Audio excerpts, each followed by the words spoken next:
E muito bem-vindos a mais um programa Francamente pela Rádio Difusora 810 e também pelo portal jj.com.br, também pelo portal difusorajundiaí.com.br e também pelo YouTube /Taina Franco e também pelo Spotify ou qualquer outra plataforma de áudio da sua preferência. Estamos em todos os lugares, todas as plataformas de áudio e vídeo aí da sua internet. Galera, a próxima hora, francamente, de hoje, traz uma pessoa... Você já ouviu falar do TED? Não o ursinho, o outro TED, que as pessoas ficam falando coisas bonitas, contando histórias. Sabe que eu tô falando? Então, a pessoa do Brasil tá aqui na minha frente. Mário Giotto aqui comigo, TED Campinas, TED Brasil, tudo seu. Bem-vindo. Tudo nosso. Agora tudo nosso, Brasil. Aqui temos TED Jundiaí também. Também. O pessoal conhece como TED Talks. TED Talks. Talks, gente. Olha o inglês aqui, ó. Falhou, Fisk. Ô, CCA, precisa me ajudar aqui, hein? Sim. TED Talks, toda aquela história sobre como que nasceu no movimento nos anos 80. E aqui nós fazemos os TEDx, né? Os TEDx, que são os eventos independentes. No Brasil existem vários, TEDx Campinas, TEDx Jundiaí, que está começando agora. E é um movimento incrível aí de valorização das ideias que merecem ser espalhadas. Sim. Você falou que esse movimento começa nos Estados Unidos ou no Canadá? Onde começa? Começa nos Estados Unidos, nos anos 80. Era outra realidade, eram encontros de pessoas que trocavam entre si, um encontro fechado, não gravado, né? O que você comentou do Canadá é porque hoje a conferência acontece no Canadá, a conferência pública e gravada, que depois todo mundo assiste hoje, bem famoso no YouTube, no próprio TED.com, né? Mas tem uma história que começa nos Estados Unidos e de juntar essas pessoas para trocarem entre si boas ideias. E depois tem toda a sua trajetória aí ao longo do tempo de começar a ser disponibilizado no YouTube, de começar também a expandir através do TEDx para o mundo inteiro, em vários idiomas. Tantas histórias que a gente pode contar aí. O TED virou um selo não de qualidade, né? Mas realmente de inovação, né? Porque a partir do momento, com o advento da internet, eu adoro falar isso, né? Que a gente tem aí uma democratização dos acessos, né? Sim. Ao compartilhamento de histórias, né? Isso tomou uma proporção gigante, né? Sim. Virou, inclusive, sonho de consumo, né? Muito, muito. E precisam até de cuidados quando a gente fala sobre isso, né? A gente tem que saber muito bem sobre o propósito real do TED com relação às ideias. Quando você fala sobre inovação, a gente entender que a inovação parte do nosso trabalho também de aumento de repertório, de conhecer realidades diferentes. E o TED, como um evento multidisciplinar, o TED ou os TEDx locais, ele traz essas possibilidades de você entrar em contato com coisas tão variadas e temas tão fora da nossa caixa também, fora da nossa bolha, muitas vezes que a gente está dentro. E, bom, enfim, esses são até motivos pelos quais eu amo fazer parte também. Quero saber um pouco da sua história. Já a gente volta pro TED Talk, ou TEDx, mas eu quero saber um pouco da sua história. Tudo da sua vida, assim, tudo, absolutamente tudo. Aquela pessoa, né? Baixou do Léo Dias aqui, só que não, gente. Quando surge esse seu interesse até chegar no TED, né? Claro.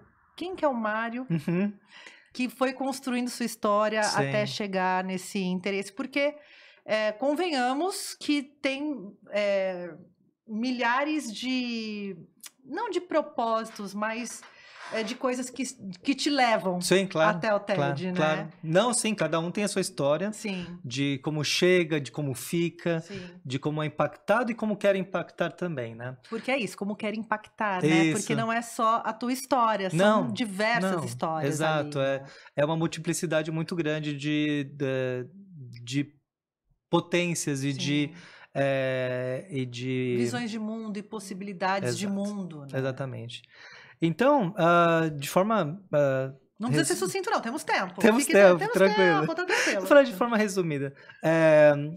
Bom, eu não conhecia o TED de forma assim como muitas pessoas conhecem desde antes, né? Digamos que começou a se popularizar ali em 2006, 2007, com o advento do YouTube, do streaming de vídeo, né? E o TED surfa muito essa onda. O TEDx nem existia ainda, o TEDx foi criado em 2009, né? Para mim, pessoalmente, surgiu no momento em que eu sou formado em engenheiro aqui na Unicamp, tenho uma conexão com Campinas muito pessoal, porque Campinas me recebeu quando eu venho para o Brasil, fui criado na Bolívia, meus pais moram na Bolívia, e eu decidi falar, pô, quero voltar para o Brasil para estudar. Brasileiros. Pais brasileiros que me levaram pequeno para lá, né? Passei 10 anos na Bolívia, infância, juventude. Pausa. Como que era a vida na Bolívia? Incrível, maravilhoso. É um país que eu super falo para todo mundo visitar, para todo mundo fazer parte, de conhecer como que nós fazemos parte de algo dentro da América Latina que é muito maior que a gente, E a né? gente, brasileiro, e eu Sim. me incluo nisso também, a gente vive como se esse nosso redor não existisse se a gente não fosse parte daquilo. Exato. Ou ou né, a América do Sul Sim. parte de nós também. Totalmente. É muito louco isso, desde muito. consumo de cultura que eu falo não só música, cinema, Sim. tudo, mas a gente desconhece completamente. É mais fácil a gente saber, de repente, o que está acontecendo na Itália, né? Do que o que está acontecendo no Chile, na Argentina, são os nossos interesses, né? É muito louco às vezes a gente até prioriza uma viagem para muito longe, Sim. quando aqui perto temos tantas coisas incríveis para conhecer, para estar em contato, né? Mas também foi uma construção social, cultural, e, né? Os colonizadores fizeram do que a gente valoriza, bem, exato. Que a gente valoriza, totalmente, né? totalmente. E valorizar aqui em casa não é bonito, né? Não é, eu fui para Paris, não, fui para o Chile. Não, é incrível. E eu não consigo nem comparar um com o outro. Eu acho que cada um possui a sua própria singularidade. Sim. Então eu venho aqui para o Brasil para estudar, faço engenharia na Unicamp e vou diretamente para o mercado corporativo trabalhar com estratégia corporativa por uma empresa só. Uma empresa americana de mais de 70 anos querendo expandir para a América Latina. E começo a trabalhar literalmente desenhando estratégia e implementando estratégia aqui no Brasil. Isso por um tempo, até que em 2016 eu estava consumido por isso, né? Comecinho de 2016, já sentindo que eu estava super desconectado da sociedade, que eu estava muito... eu me sentia até realizado financeiramente, mas nada realizado na minha própria vida social, tanto do meu conhecimento sobre a realidade social e natural do mundo, quanto a partir de como que eu me conecto com isso, né? Então, em 2016, eu começo a pensar uma forma de eu mesmo me reconectar com a sociedade para aumentar essa conexão social. Porque, na verdade, em algum momento no corporativo, a gente entende que a gente está falando de pessoas ali também. Você não precisa estar no RH para falar de pessoas. Exatamente. Porque as estratégias todas envolvem, né? Desde desejos até tudo. Mas é sobre pessoas, porque na pontinha final é o que tem ali, né? Exatamente. E eu estava super imerso no trabalho, super desconectado da realidade que circulava por mim. Então eu falei assim, bom, eu sempre fui um defensor da educação como forma de mudança de visão de mundo e decidi falar assim, olha, eu sinto que eu tô numa bolha, eu preciso sair dessa bolha. Então, de forma ativa. Mas você fazia terapia, alguma coisa Nada. para esse start? Não. Teve... Não. Sei lá. Foi bem visão de engenheiro mesmo. Falar, olha, eu vou pegar um ano e eu vou estudar temas fora da minha bolha durante um ano, um tema por mês. E criei um projeto que em 2016 chamava Conheceremos, né? Em que eu falava assim, olha, este mês eu vou estudar câncer de mama, foi o primeiro mês. Nada a ver comigo, nunca tive câncer de mama, não sei qual que é a realidade do câncer de mama, como que trata, como que tem, se homem tem câncer de mama, se é uma realidade só de mulheres. Mas eu pensei, bom, se eu conhecer essa realidade, eu acho que eu vou me conectar com algo além de mim e eu vou entender melhor o mundo de forma bem prática, assim, né? Mas eu sabia que isso também traria, então, visões mais completas do mundo e também uma sensação de conexão com aquilo. Então, durante o primeiro mês desse projeto, eu ia conversar com pessoas que passaram pela realidade de passar por um tratamento de câncer de mama, conhecer projetos que tratavam disso, No primeiro mês fiz minha primeira tatuagem por causa disso, porque conheci um tatuador que tatuava auréolas e cicatrizes, e tinha um projeto de você apoiar uma pessoa com baixo recurso financeiro, porque são tatuagens caras, né? E você fazer a sua própria tatuagem também. E eu já vi que aquilo estava me levando para um lugar de sensação de conexão com a sociedade, né? E isso foi um mês só, eu fiz isso 12 vezes, durante um ano inteiro. Né? Você conseguiu... Você tinha um caderno? Como você registrava? Eu tinha um site. Tá. O site Conheceremos, só que com S, de conhecer, e de seremos, de ser. Exato. Muito bom esse nome. Se não tivesse registrado, eu ia roubar. E eu fiz isso durante esses 12 meses. Câncer de mama, o segundo mês, islamismo no Brasil. Cara, como que é a visão do brasileiro com uma religião que não é tão comum aqui? E cheia de estigmas, né? Exato. Porque o que chega do Islã pra gente... Exatamente, né? E eu tinha recebido na faculdade uma americana que era muçulmana e também fez parte desse mês de conhecimento. Participei online de um casamento, de uma cerimônia muçulmana, que a pessoa ia me falando, olha, agora vai acontecer isso. E eu não sabia de nada daquilo. Então, aquilo também aumentou a minha visão. A gente foi a gente foi para um jantar com refugiados também, que eram todos muçulmanos, e entender como que eles se percebiam aqui no Brasil como muçulmanos. Então, segundo mês foi isso, e vários meses. Então, passou por moradores de rua, em que a gente fez um pequeno documentário, a gente passou uma noite na rua gravando, super, assim, amador, mas foram 12 meses muito, assim, completos para mim. Foram 12 oportunidades muito grandes para me reconectar com uma realidade social além da minha. Emprego doméstico, desigualdade de gênero, coisas que eu nunca tinha estudado antes e eu E não fazia parte do seu dia a dia, né? Exatamente. Porque às vezes a gente também fala dessas situações e a internet permite tudo, né? Sim. Mas às vezes você não tem uma pessoa trans na sua vida, no seu relacionamento. Exato. Até vejo na rua, né? Mas na mesa da tua casa não tem, né? Exatamente. É uma pessoa que você possa ouvir aquelas histórias, né? Sim. Então, daí chegando na sua resposta, daí um evento de São Carlos, um TEDx da Federal de São Carlos, me chamou para dar uma palestra lá, no TEDx UFSCar. E aí eu fui pela primeira vez pessoalmente no TEDx e falei, isso daqui é um lugar incrível, porque eu tô aqui falando sobre o meu projeto, tem mais 10 pessoas falando sobre questões incríveis, desde preservação da Mata Atlântica até ideias tão simples sobre para quem que a gente faz algum tipo de trabalho de impacto social. E o que eu lembro muito claramente que me impactou foi como que o TEDx tinha o que eu mais gostava daquele meu projeto, que era a multidisciplinaridade. Eu ser jogado para a parede em temas que eu nunca tinha ouvido falar antes, né? No próprio evento, eu fui saber sobre coisas que eu também nunca tinha ouvido falar sobre, por exemplo, a conservação da Mata Atlântica. E aí você se pergunta, por que é importante eu saber sobre a conservação da Mata Atlântica? O que na prática, isso na empresa não vai me ajudar de forma direta, mas eu acho que é uma crença pessoal de que isso me torna uma pessoa mais empática com a realidade natural, nesse caso, e a realidade social também, de todos nós que estamos imersos dentro de um planeta que possui uma Mata Atlântica. É que a gente tem uma percepção que as coisas são tão distantes de nós. Eu lembro quando o céu de São Paulo escureceu, acho que foi em 2019, eu não lembro. Sim, sim. Que tudo escureceu, e aí vai todo mundo na televisão explicar que aquilo é o efeito das queimadas, não sei de onde e tal.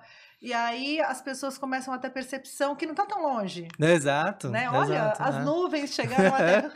Uau! Que coisa brilhante. Exatamente, isso, né? Mas a nossa percepção na correria do dia a dia, né? Porque tá todo mundo numa correria no dia a dia, de pagar conta, de dar conta da vida, realmente vai se desconectando das coisas, muito, né? Eu acho que isso é é um caminho do próprio capitalismo, né? Que é o lugar do consumo, nenhuma do consumo crítica rápido e tal, ainda. mas assim, né, de ser tudo imediato. Exato. E da gente viver sempre olhando no próximo boleto ou na próxima Exatamente. coisa que a gente vai comprar e consumir, porque a gente acaba sendo impactado por isso.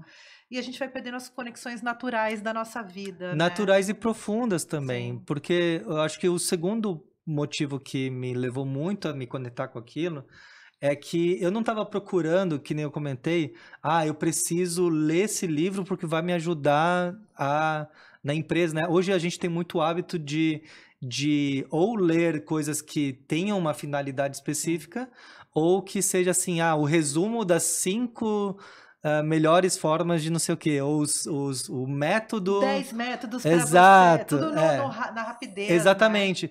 E a gente, ou até resumo de livro, eu fico pensando, desde quando a gente está tão, né, numa velocidade tão desumana, que a gente quer ler 5 resumos por semana, porque, né? Ler o resumo de livro para passar no vestibular, já começa ali, né? Na nossa juventude.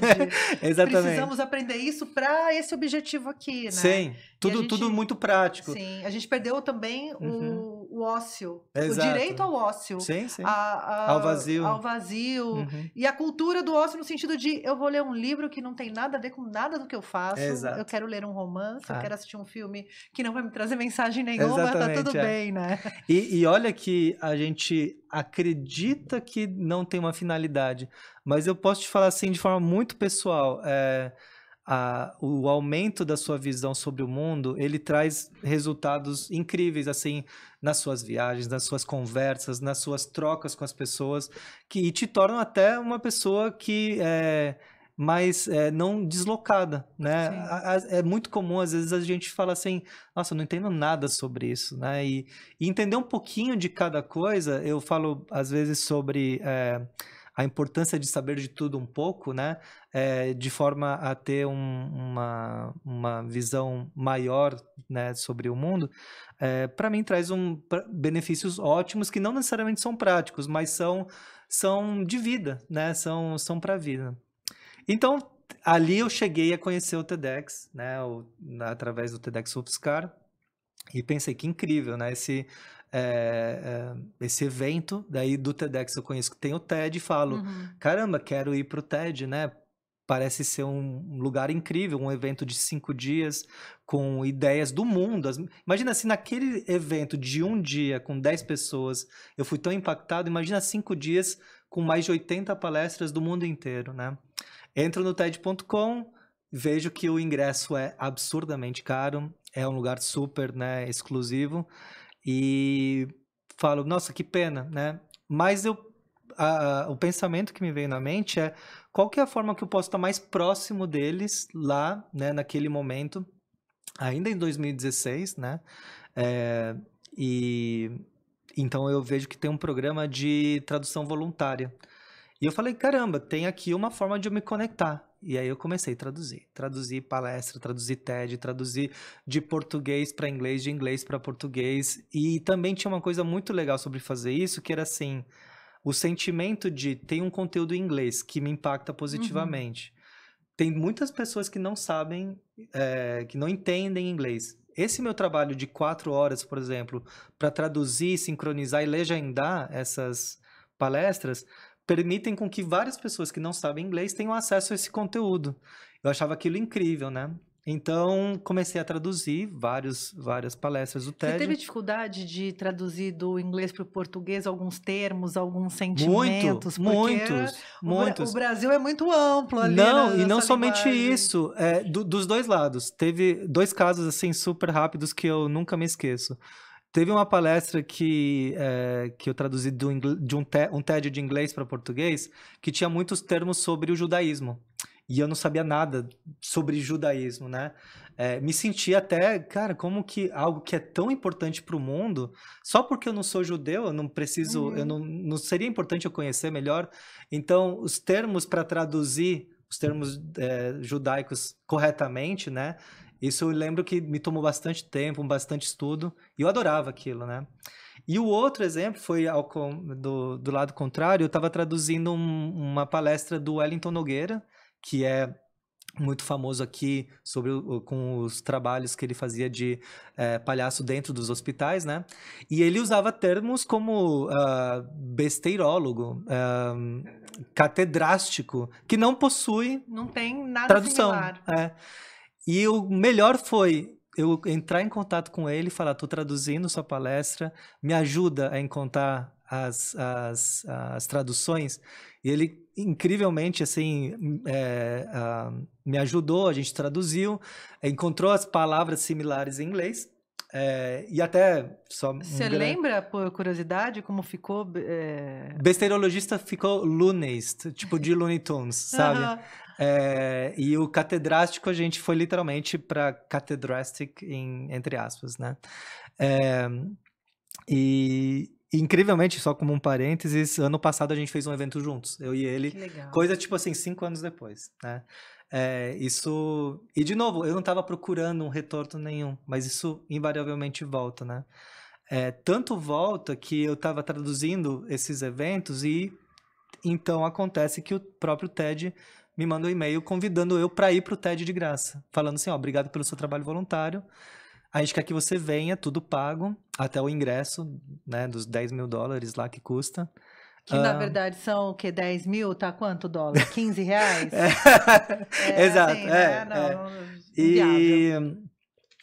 E aí você recebeu esse convite? Recebi o convite, fui, e ainda tinha mais um trabalho específico para aquele evento, que era a Conferência TED de 2017 no Canadá, que foi quando o Papa deu uma palestra surpresa. E essa palestra surpresa era traduzida antes do evento. Então, daí tinha todo um trabalho de eu fazer a tradução da palestra do Papa para português, para ela ser lançada no mesmo dia. Foi no evento e lançaram na internet com todas as traduções em vários idiomas. Você estava ainda no mundo corporativo? Ainda estava. Isso tudo que eu tô falando... malabarismo. Isso tudo assim, estratégia das 8 às 18 e TEDx à noite, né? Tentando justamente me reconectar com a sociedade. Conheceremos tudo de madrugada, Sim. né? Final de semana e tal. E conheceremos rolando ainda. Lembra que foram 12 meses? Eu ainda estava fazendo... Estava nesse processo. Estava todo esse processo. Fui pro TED, abril de 2017, né? E aí foi... Foi você que traduziu o Papa? Foi isso? Só o Mário guardando o quipazinho, que já estava conversando daí. Tira o quipá.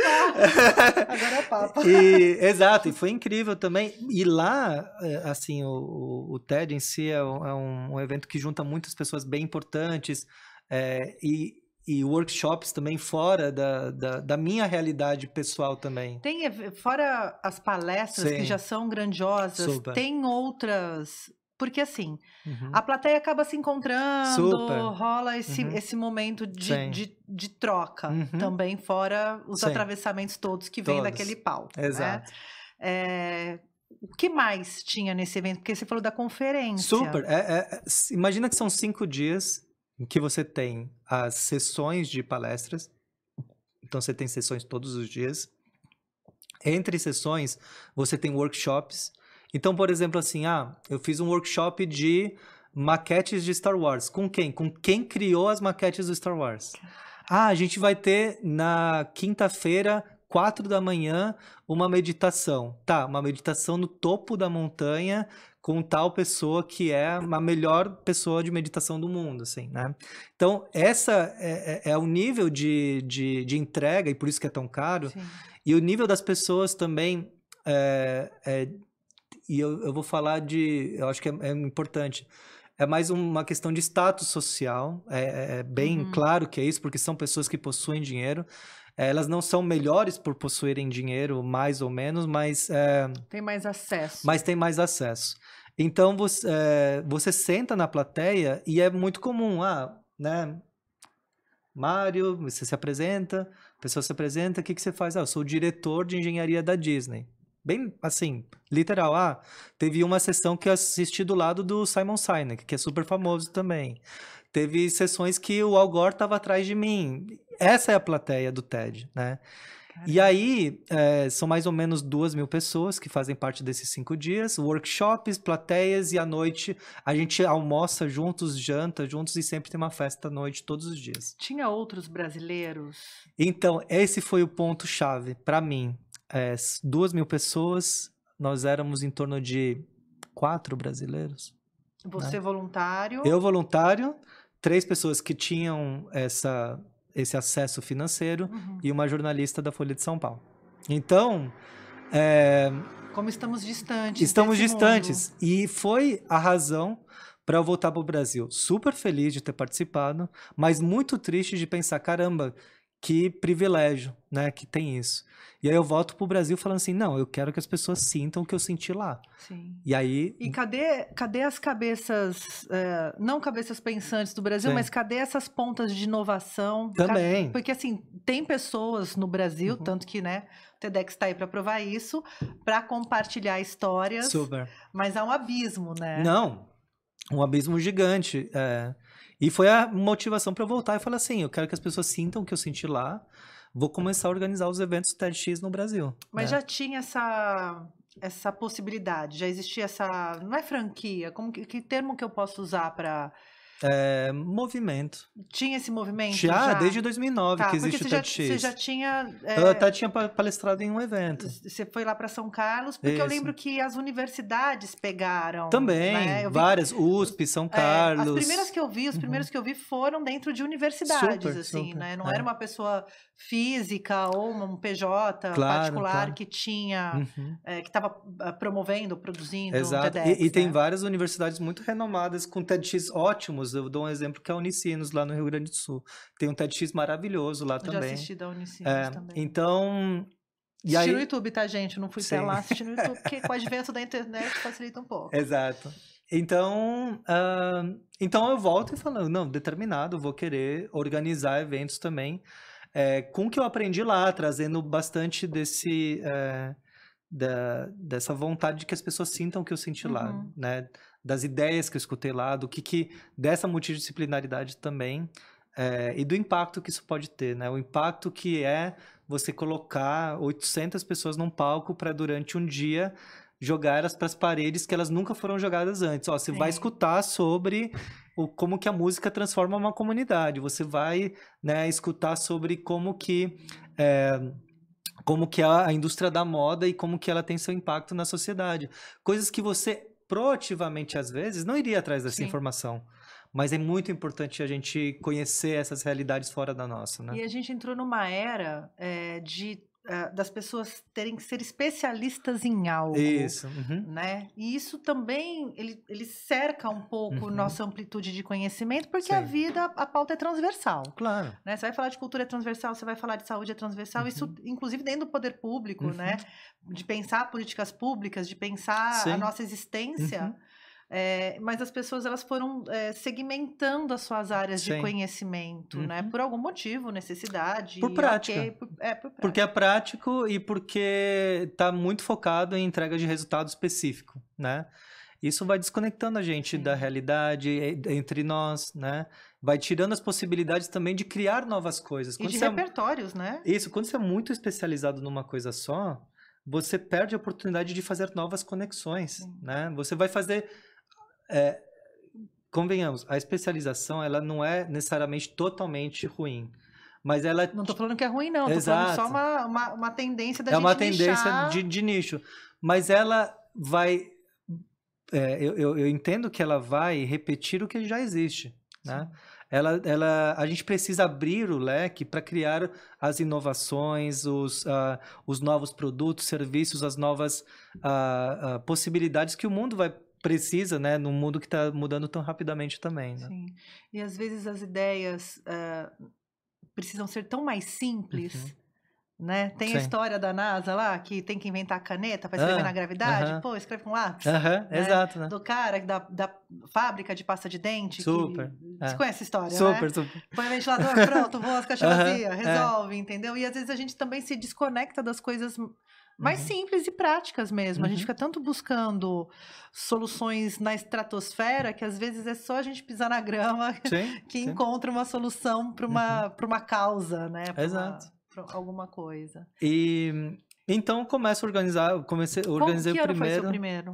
A gente começou a organizar no mesmo 2017. E Você aí. vai ali, no all-in. Não, foi uma avalanche, assim, uma bola de neve. Do tipo de fazer o Conheceremos, dar a primeira palestra, traduzir, ir para o TED, organizar o primeiro TEDx. E aí só foi indo, né?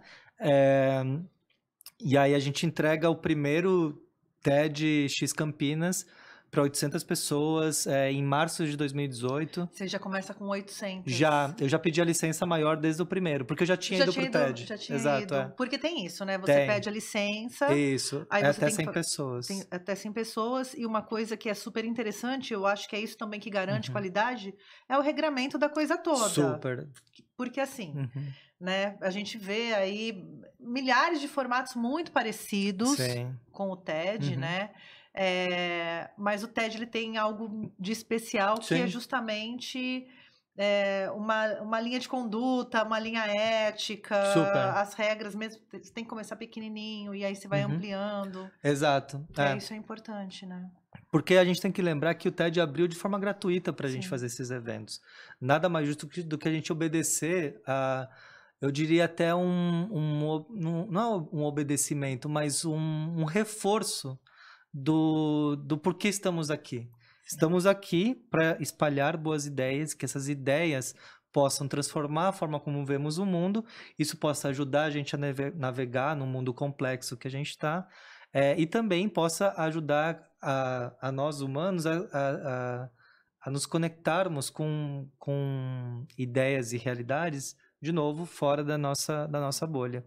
Quando a gente começa a fugir disso, o uso do TEDx para fins comerciais, para o uso do TEDx para promoção pessoal, para vendas de produtos, para status, quando começa a fugir desse propósito que eu comentei inicialmente, aí por isso que tem tantas regras e por isso que é importante seguir isso, né? E uma regra de qualidade, inclusive no audiovisual, em tudo, também. né? Olha, o audiovisual, ele é importante, a gente tem todos os guias de como fazer isso acontecer, mas eu diria que eu defendo mais uma boa ideia do que uma ótima filmagem. Sim, não, eu disse só do audiovisual até porque para disponibilizar na internet... isso é super importante hoje. Dessas ideias conseguirem alcançar outros lugares para além das pessoas que estão ali, né?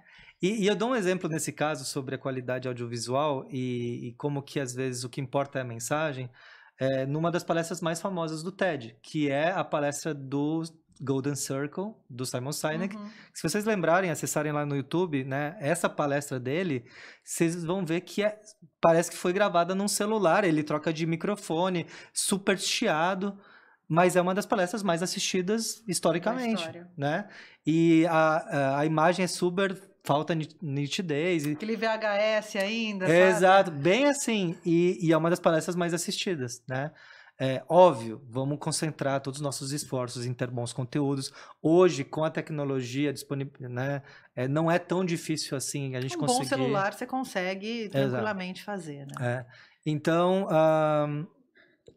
mas sim, existem regras e expectativas sobre como esse conteúdo deveria ser, né? Como foi sua primeira curadoria? A minha primeira curadoria, olha, eu acho que foi muito tranquila porque eu estava já muito inspirado pelo que eu vi no próprio TED. Eu já via sobre como que eles montavam as sessões, como que eram essas palestras. E foi bem interessante porque a curadoria do primeiro evento foi através de temas. Em vez de eu falar assim, eu quero essas pessoas, eu falei assim, olha, esse evento a gente vai falar sobre esses 10 temas aqui. E aí, primeiro eu defino os temas e a gente começa a entender quem são as pessoas que podem falar melhor sobre isso. Então, o tema sobre música, no primeiro evento. Nossa, a gente encontrou um projeto chamado Projeto Sonora, que tinha um impacto muito interessante em escolas e em presídios, né? Em que eles, através de uma narrativa e da música, eles conseguiriam levar as pessoas a viagens para fora de lá. Então, todo mundo vendado, colocava o fone de ouvido e fala assim, tá, crianças aqui na escola, a gente vai te levar para uma viagem para a África. Desde sair, fechar a porta da escola, pegar, entrar no barco, escutar o mar. Pessoal, estamos chegando na costa ali. Uma imersão mesmo. Uma imersão mesmo. Sensorial. Agora a gente está entrando e as crianças pirando, né? Aquilo incrivelmente fazendo elas irem para um lugar que provavelmente na vida elas talvez não iriam, né? Mesma coisa nas prisões. Vamos fazer uma viagem de como que é a gente sair daqui, né? E a pessoa vendada, também com fones de ouvido, passando por essa narrativa. Olha, a gente está abrindo o portão da prisão e saindo. O que você está vendo? Né? Agora a gente está caminhando. Tem aqui a avenida tal. E a gente está passando. E a pessoa, né, passando por essa imersão, até para ela criar dentro de si uma esperança de como que vai ser quando ela sair. A gente leva isso para o teatro. A gente vende as 800 pessoas. Uau. Tem até uma imagem bem linda disso. E faz eles passarem também por uma viagem dessas, indo para a Amazônia. Então, a gente faz isso para música, tá? Qual que é a melhor pessoa que pode falar para a gente sobre moda? A gente chama a dupla que fala sobre o Fashion Revolution no Brasil. E assim foi feita a curadoria, por temas, né? E no primeiro evento.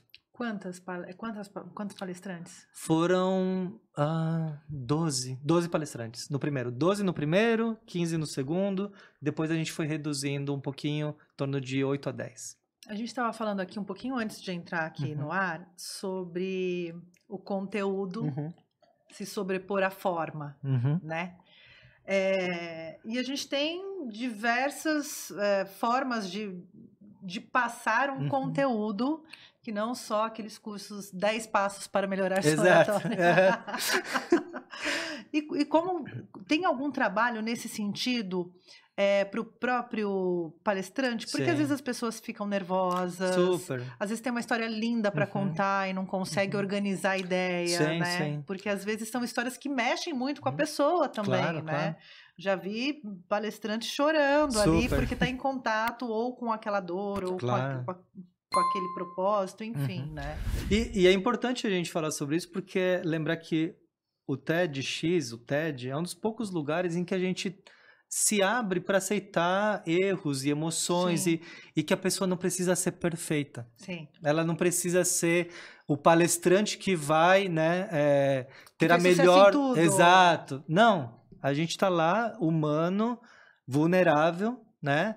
E eu gosto disso porque eu acho que a gente formou também uma plateia, quando que vai para o TEDx, que é receptiva, que é respeituosa, que não critica por exemplo, se o palestrante se emociona, por exemplo, ou às vezes fala e recomeça, né?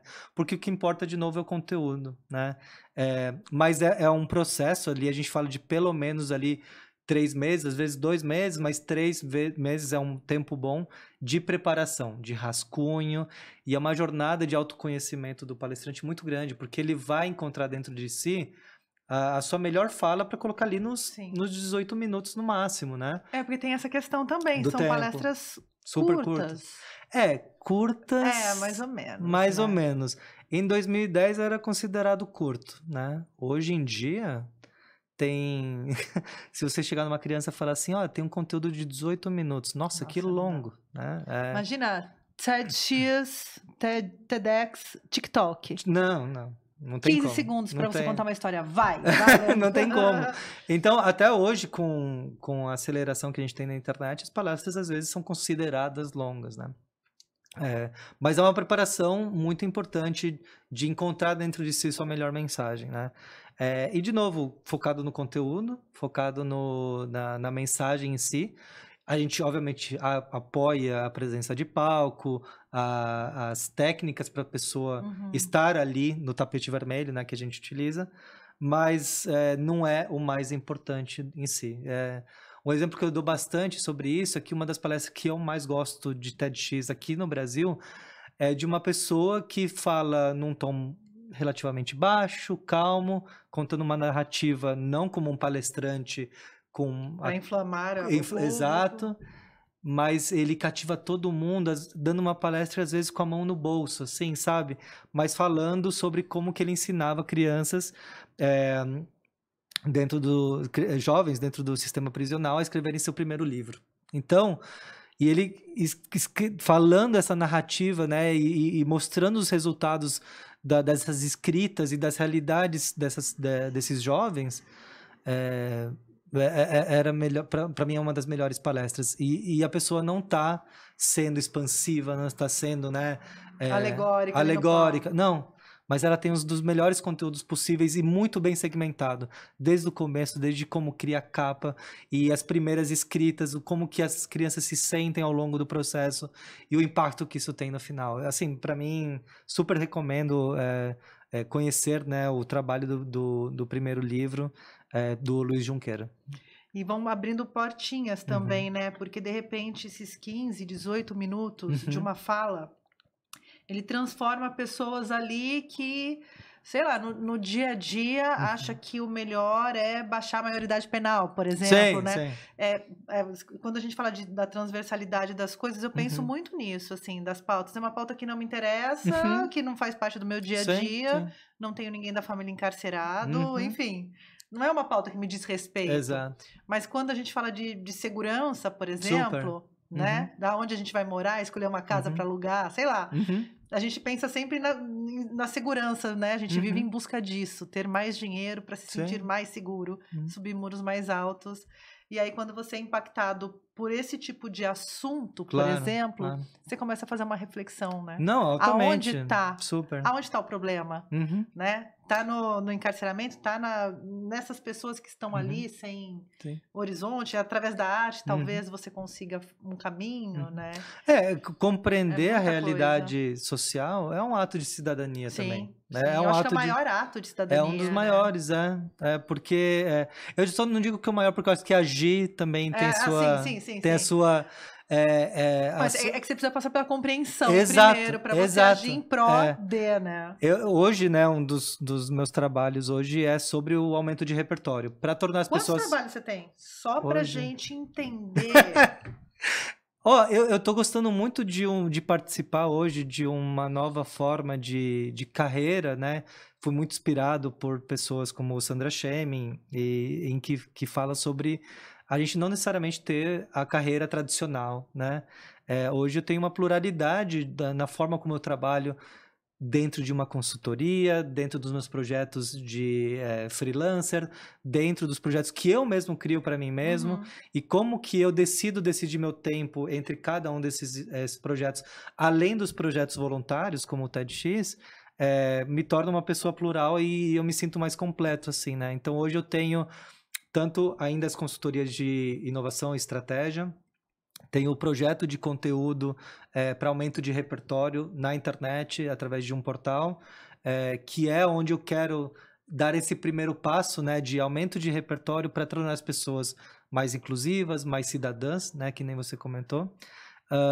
O próprio TEDx tem alguns projetos específicos também com o TED, com uma fundação chamada Escola, em que a gente faz projetos de impacto numa rede que é chamada Rede de Impacto Global do TEDx.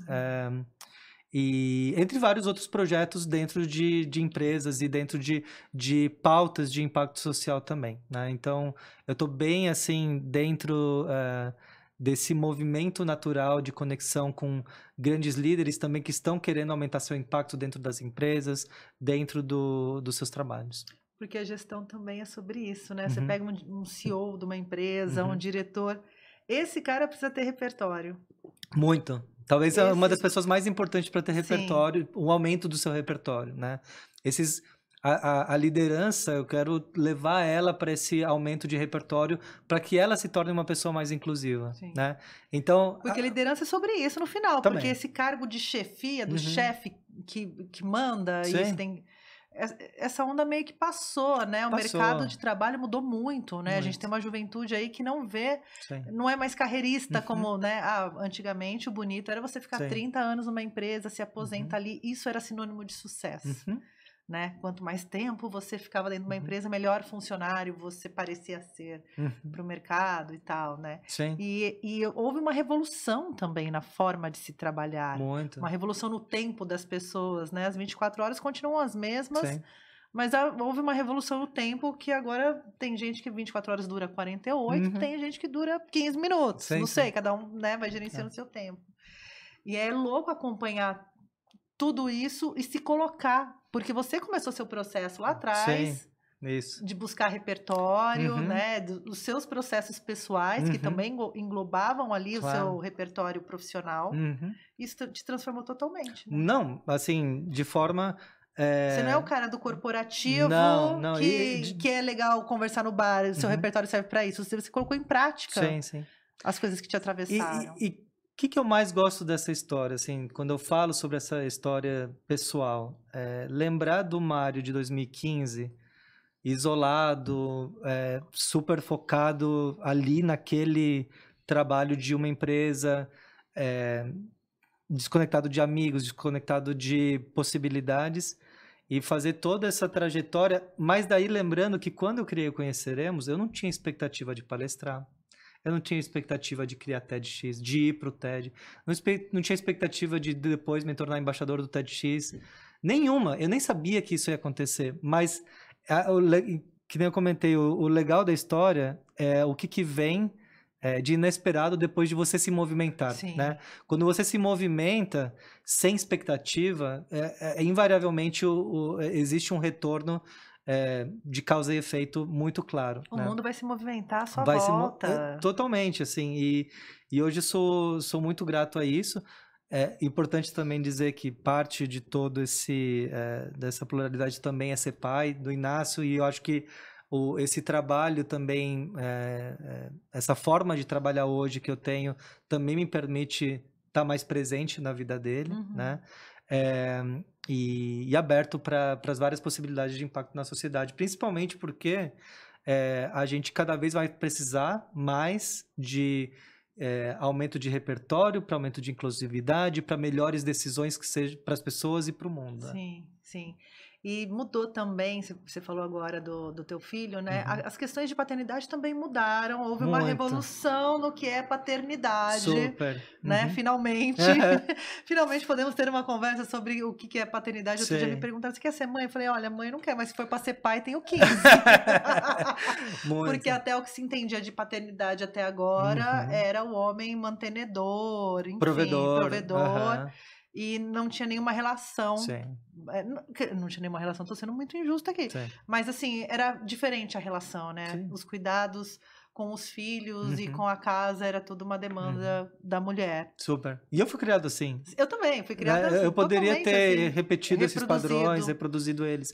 Mas e eu acredito que o que me leva e me incentiva a testar e entender melhores formas de me conectar com meu filho vem dessa expansão tá, como que hoje eu consigo melhorar isso? A gente teve no evento passado um grande caso do Rafael. De fazer o coque, bailarina. Isso, nossa, exato. Maravilhoso. E isso me transforma também. Então, eu também.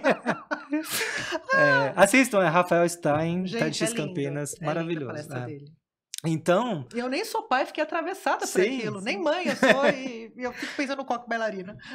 E daí imagina o que a gente perde de não ter acesso a esses conteúdos, a essas realidades, essas formas diferentes de tratar. E quando a gente fala de ideia, tem que voltar para o significado de ideia, né? Que pelo menos eu dou esse significado de a ideia como uma nova forma de ver o mundo, né?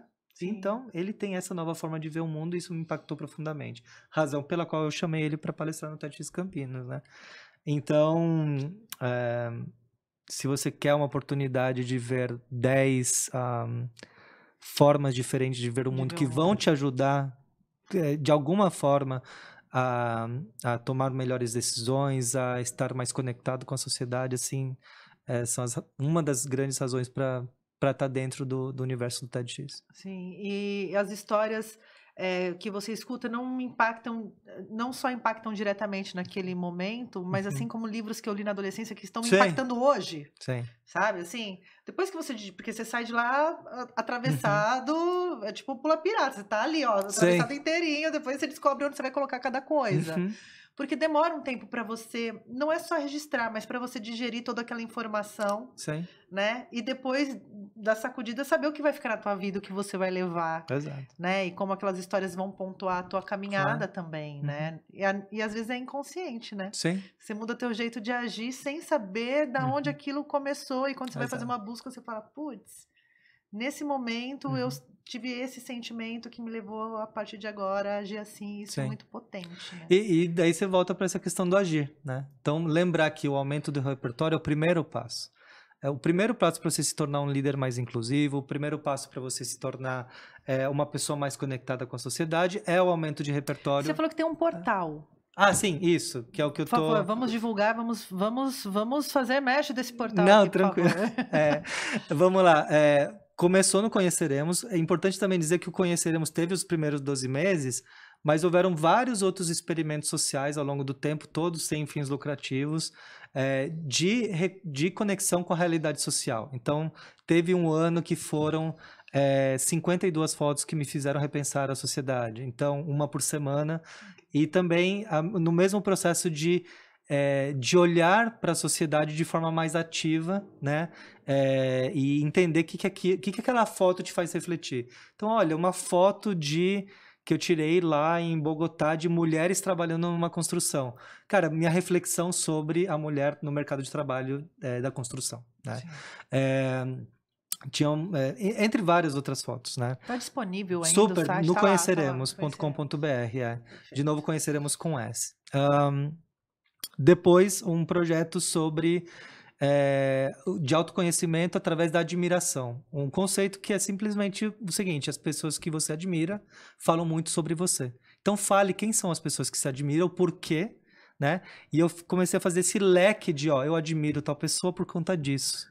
Pessoas famosas não, ou pessoas super comuns, ali? amigos, pessoas, né, não conectadas de alguma forma comigo ao longo da trajetória. Nenhuma delas famosa, assim. Mas isso falava muito sobre o que eu valorizo. Eu valorizar como essa pessoa é uma mãe fala muito sobre mim. Eu valorizar a visão que essa pessoa tem sobre a realidade da natureza fala um pouco sobre mim também. Então teve esse projeto, o Admire, que ele até hoje existe, né? Às vezes é atualizado. Tem o Think Films, que é um pouco mais de um exercício meu de atenção. Às vezes eu tenho muita dificuldade de atenção com filmes e enfim, com conteúdo. E é uma forma de eu assistir um filme além do que eu tô vendo. Então, o Think Films é assim, eu vou, depois de todo o filme que eu assisti, trazer o maior aprendizado que eu teve daquele filme. E aí eu fico atento, procurando aquela frase que eu gostei, aquele impacto que teve, pego uma foto, publico e vou criando esse trabalho. Teve algum filme que você falou, esse filme eu só assisti, não aprendi nada hoje, gente, tá tudo bem? Não, sempre tem uma coisa que você pode levar para si. Desde o filme mais fútil do mundo, você consegue trazer uma coisa para frente. Então, tem vários projetos lá que foram, inclusive o TEDx Campinas, para mim, é um dos meus experimentos de reconexão com a sociedade também. Esse é o primeiro, e de tudo isso, né, tudo isso sem totalmente voluntário, sem fins lucrativos nenhum. Então, agora esse ano eu começo a querer tornar isso minha fonte de renda para a vida, né? Então... Porque faz total sentido também. Eu acho incrível as questões de trabalho voluntário, né? Da gente fazer as coisas e achar os propósitos nas próprias coisas, né? Que o propósito final não é o ganhar dinheiro, né? Mas é importante também se manter vivo, pagando contas, as nossas necessidades, porque isso também nos traz... Sempre que a gente está conversando de saúde mental, eu falo, gente, é importante você ter o básico da sobrevivência, porque isso faz parte também da construção da nossa saúde mental, né? Você saber que você vai ter acesso à saúde, acesso à alimentação de qualidade, né? Quando a gente fala de fome, a gente não está falando de pessoas que têm acesso ao miojo ou não, a gente está falando de comida, né? De alimento, enfim. Então, eu sempre penso nisso, assim, tá tudo bem a gente ganhar dinheiro e viver daquilo que a gente gosta, né? Porque parece que tem que ser duas coisas, né? Exato. Eu tenho que ter esse emprego que eu odeio para manter meu sonho. Não. E é isso que eu tô juntando agora. Então, eu criei uma empresa chamada Outro Company, de tipo, literalmente trazendo a importância de conhecer o outro e a importância do outro para minha realidade também. E também tudo que pode ser outra coisa, né? Todas as realidades que eu acredito que podem mudar e se tornar outra, né? Caramba, seu nome é muito bom. Ele perguntou da Movie 8 aqui, agora fiquei com vergonha. Imagina. Sou uma pessoa péssima para nome. Então é muito fácil. Outro.company, dá enter no Google Chrome, no navegador, e lá eu começo a colocar uns projetos. O projeto de repertório chama Repertoire. Literalmente, vem da palavra repertoire em francês, mas em vez de ser escrito em francês, é escrito meio abrasileirado, com um átio no final. E esse projeto, que ele ainda não foi lançado, ele está sendo construído a plataforma para isso acontecer, espero lançar já em março agora, é uma plataforma de um ritual semanal que as pessoas tenham de conexão com conteúdo profundo e escrito, né? E aí, então, são escritas em que a gente quer motivar pessoas a uma vez por semana. Olha, hoje eu vou pegar 1 hora da minha semana e eu vou ler sobre luta marajoara, que seja. Mas daí eu vou começar a entender por que existe uma cultura de luta numa ilha do Pará e que às vezes forma um dos melhores lutadores de jiu-jitsu do Brasil. Eu não sabia de nada disso. E por que é importante saber disso? E por que você sabe disso agora? Porque eu viajei pro Pará e conheci isso. Quero saber disso também. Então, assim, beleza, isso foi naquela semana. Na semana seguinte, olha, eu vou pegar 1 hora e eu vou ler um texto profundo sobre a importância de se ler mulheres através da pessoa que faz o trabalho de incentivo à leitura de escritoras. Então, por que é importante saber disso? Poxa, para valorizar justamente as escritas das mulheres dentro da realidade que a gente vive hoje. E se você criar esse hábito semanal, que nem eu criei o hábito a cada mês de estudar, aí as pessoas teriam acesso a esse conteúdo, a essa comunidade de pessoas interessadas na diversidade, né, de pautas, mas mais ainda interessadas em serem melhores cidadãs, em serem líderes mais inclusivos, em estarem em contato com pessoas interessantes, porque muito do que aconteceu para mim no TEDx, no Conheceremos, é que eu comecei a conhecer pessoas incríveis, e eu comecei a falar, caramba, esse mundo, eu me sinto motivado de estar vivo, de estar aqui, de te conhecer, de conhecer o Mírio Dantas que me tatuou depois de tatuar a auréola de uma mulher, de conhecer o Wellington Nogueira depois de uma tradução, de conhecer o Rafael Stein depois de entender a relação dele com a paternidade. Todas as pessoas, né? Então eu quero um lugar que as pessoas entram e tenham essas conexões também. Conhecer a Michelle do Clarices e Marias, que incentiva a leitura de mulheres. Eu quero que essas pessoas se conectem entre si dentro dessa plataforma de aumento de repertório. Que incrível. Você não falou o nome até agora. Não, Repertoire. Falou sim. É isso, falei. Falou o nome. Não, mas tem o nome. Mas Outro Company, porque lá tem o acesso a todo. Porque tem o Repertoire, um dos projetos. Né? Tem vários outros projetos que eu vou realizando. As empresas podem contratar. Como que funciona isso? Como você falou que vai lançar em março. Eu só quero uns spoilers aqui. Tranquilo. Mas é pra gente entender como que a gente acessa esse serviço, esse trabalho. A pessoa... existe o site que vai ser repertoire.com, está sendo montado, e ela faz uma inscrição para fazer parte daquele lugar, seja pelo motivo que ela quiser. Olha, eu sou uma liderança, quero aumentar minha compreensão de mundo para tomar decisões mais inclusivas. Eu sou uma pessoa que me sinto como um Mário isolado e quero me reconectar socialmente.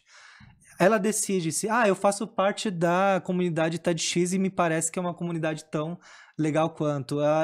Eu simplesmente quero ter uma relação melhor com o conteúdo na internet, porque tem também muito sobre esse espaço na internet, sem propagandas, profundo, escritas longas e revisadas, né? Hoje em dia a gente está lançando muito conteúdo sem revisão dentro da internet. Então, um espaço seguro, um espaço em comunidade. Então a pessoa escolhe sua razão para estar lá. Ela pode ser escritora, se ela quiser.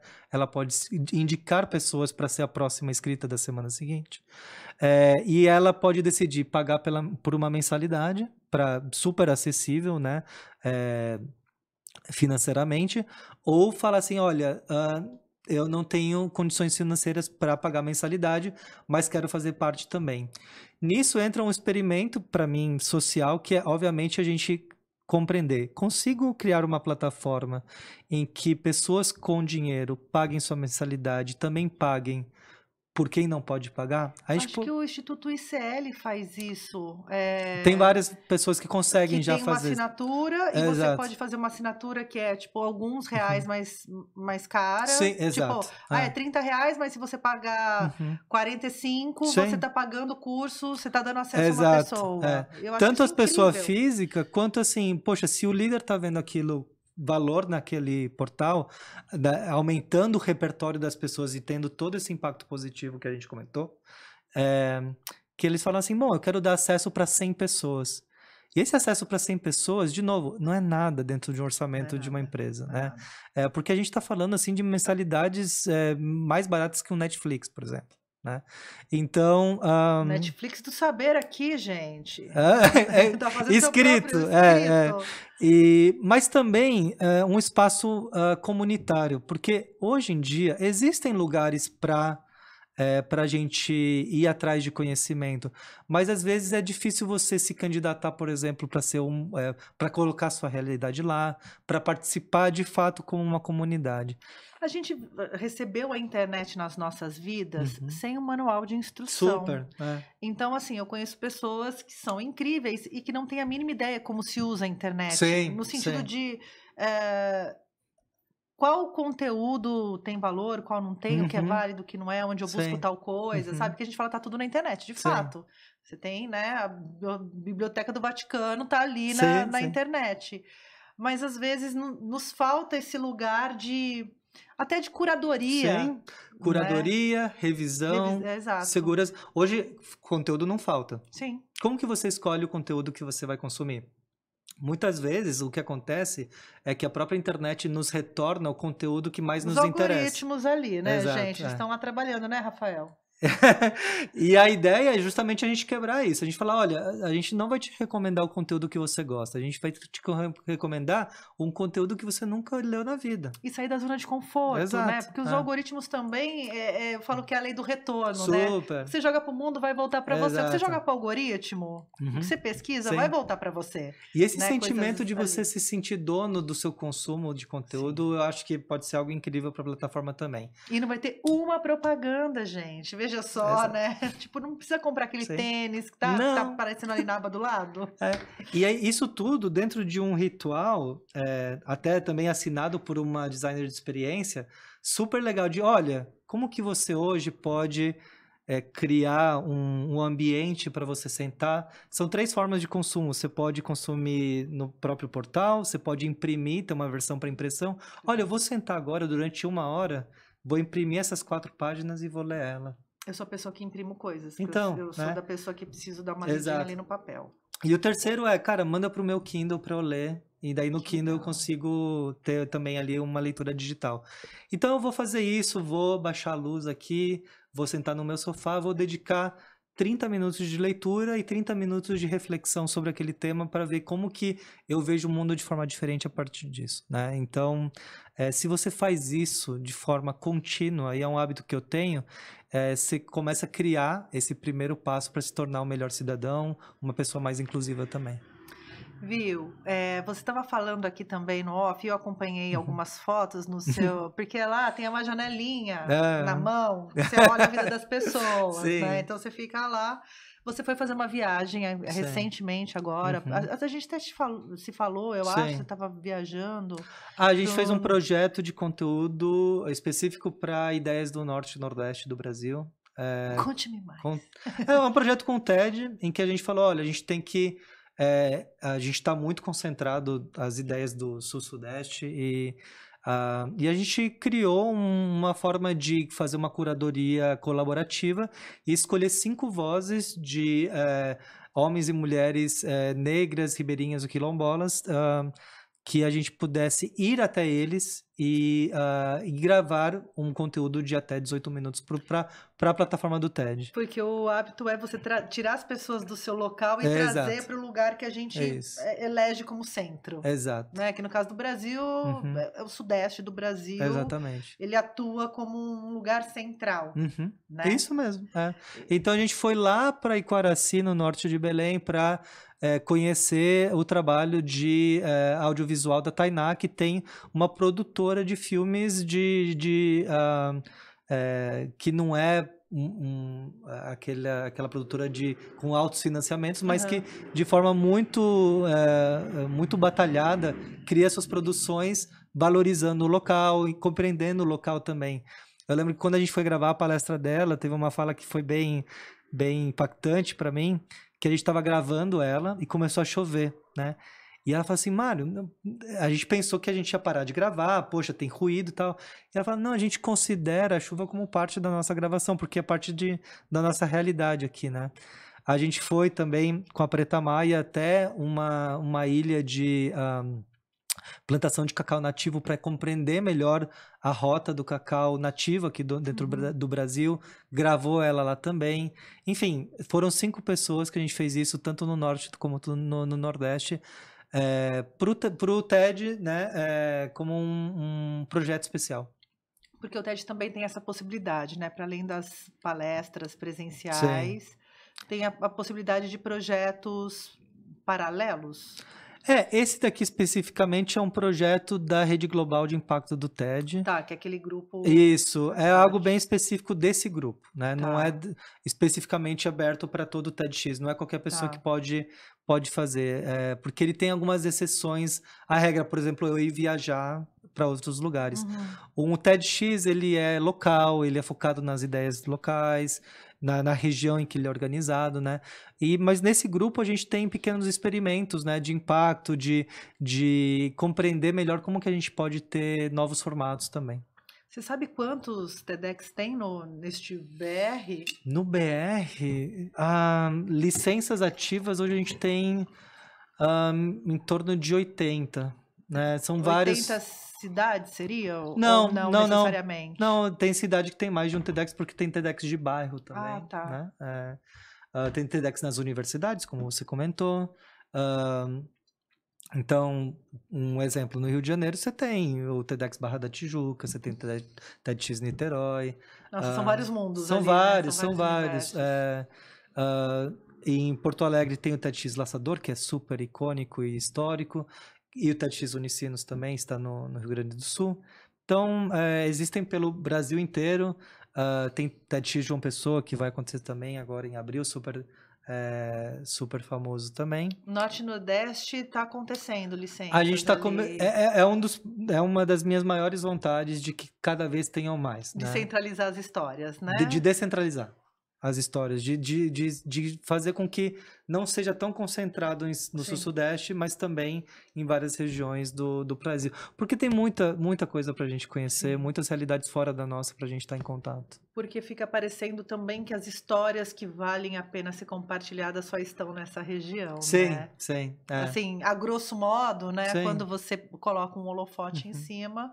Na área da cultura, em especial, a gente vê muito isso acontecendo, né? Nesse eixo, em especial Rio-São Paulo, alguma coisa de Minas ali.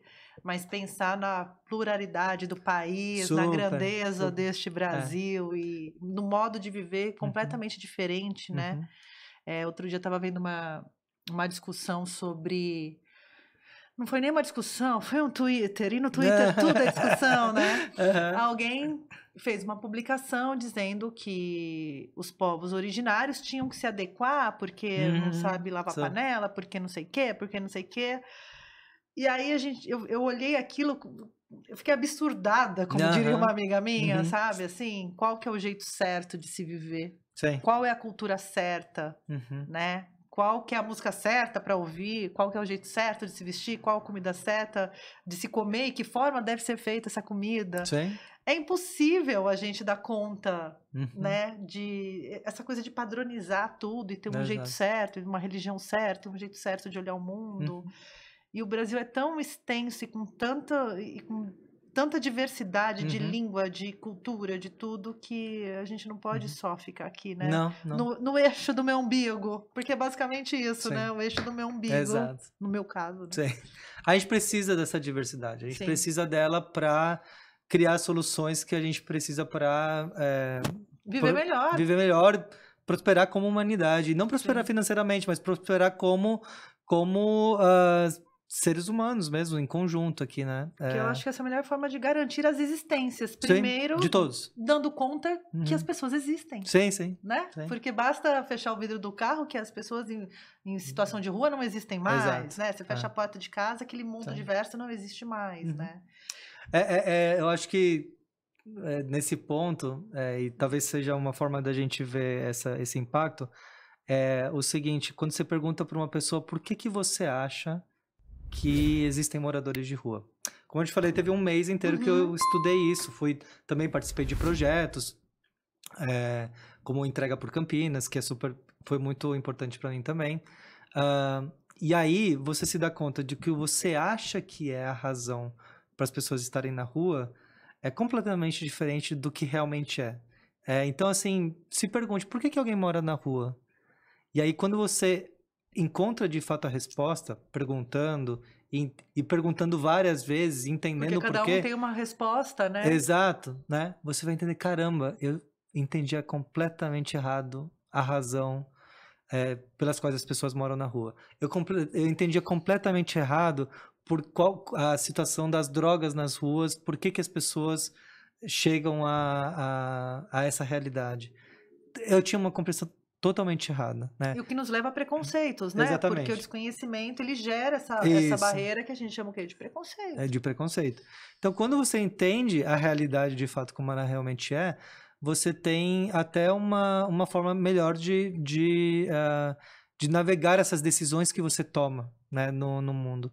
Então, enfim, é uma lembrança que eu tenho desse mês específico, que foi... O último mês foi sobre moradores de rua. Foi bem impactante para mim. Você tem um mês favorito, assim? Você acabou de falar que esse último foi o mais impactante. Foi impactante. Um mês favorito... Assim, você falou...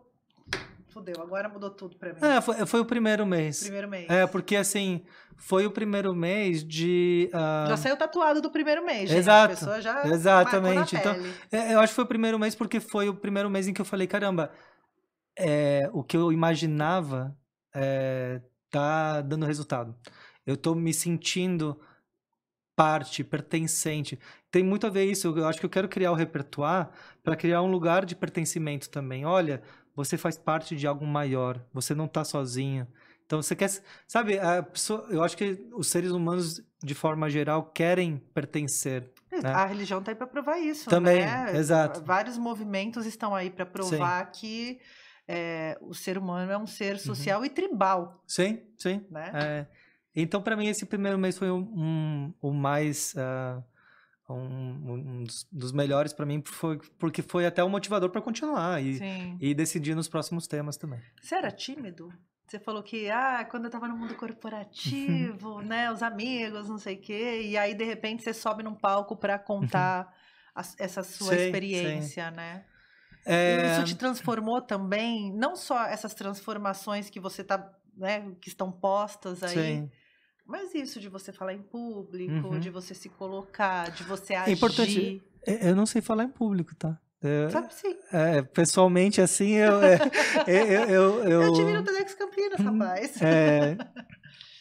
Eu diria assim, eu não diria que eu era uma pessoa tímida. Eu conseguia muito bem, acredito até no mundo corporativo, me lidar bem. Mas eu acho que eu era uma pessoa socialmente... não sei qual que é a palavra certa aqui.